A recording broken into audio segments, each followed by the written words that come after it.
Hello mga moms! Nito ngang nakaraang nutrition month ay nanalo ng poster making ang aking anak.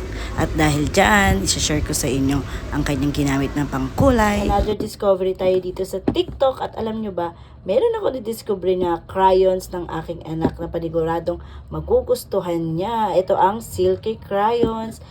Super cute dito nung dumating sa akin. Nagulat pa ako dahil meron pala siyang ganitong lagayan. At ang kagandahan pa nito, hindi magkakawala ng crayons ng ating anak. Kasi ayan oh, meron siya talagang lagayan.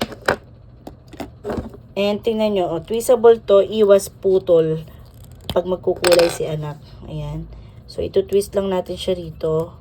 And hahaba na siya rito. So ito, super ganda nitong gamitin. And nagulat talaga ako kasi tingnan nyo naman. Yung before na ginagamit na Crayola ng aking anak, ganyan siya kumulay. Ayan, ganyan na yung mga bagong Crayola eh, tingnan nyo. And tada, tingnan nyo naman yung crayons na nabili ko dito sa TikTok. Super ganda. Hindi siya oil pastel mga moms. Super ganda niyang ipang kulay, panigurado, gaganda o ang project o yung drawing nating anak. Tingnan nyo naman, super smooth niyang gamitin.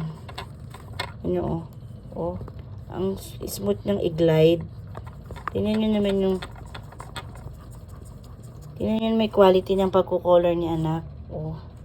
Compared dito sa ating Crayola na nabibili sa market. Tingnan nyo. Meron siyang mga smudge na ganyan. Compared dito na ang ganda ng quality. So, perfect na perfect to sa mga kindergarten, grade 1, or mga elementary natin.